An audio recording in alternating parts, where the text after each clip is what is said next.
Hello, Eagle Song Gardener here at Ravencroft Garden, and today we're in the Dooryard garden and we'll be working with the rhubarb. It's Rheum rhubarbarum, and this is a plant that is a perennial vegetable. So today I'm going to be cleaning it up and we're going to put on more compost for the second flush of the rhubarb.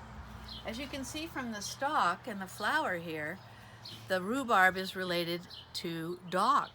It's in the polygonaceae family, and so the process we're going to use today, I'm going to take out the thick stalks that still have a lot of moisture in them that we can use.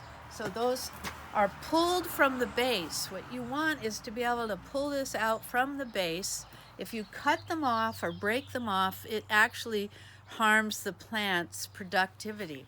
So just bringing them out, all these fresh ones that are still good solid stalks, we're going to take everything out. Now these little ones are very thin and dehydrated, so those are come out, but we won't be using these.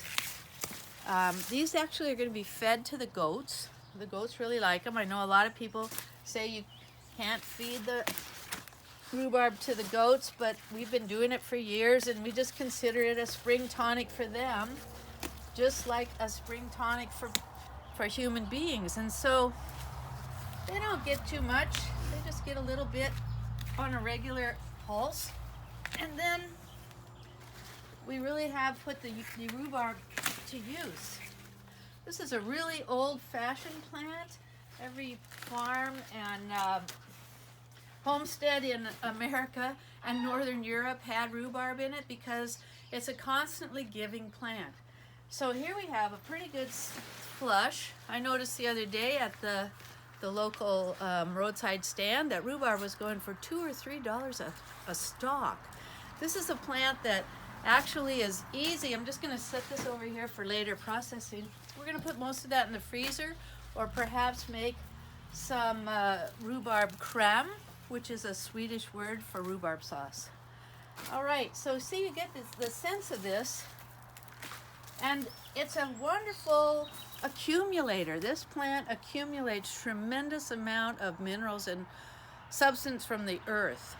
And so we want to give back earth, and we have some nice composted material here that we're just going to put right back on. You can see this beautiful crown.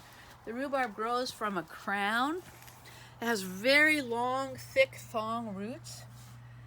And so by the end of this morning, we're going to have all the rhubarb harvested. The flower stalk will be cut down, and then I'll be putting out the compost right on top of this. So this plant gets a bucket of compost every spring and every fall.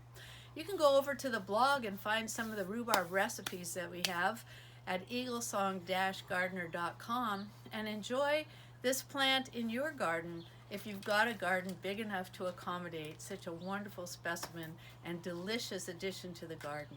Thanks for coming by. I hope to see you again. Remember, eaglesong-gardener.com to find recipes and remedies with rhubarb.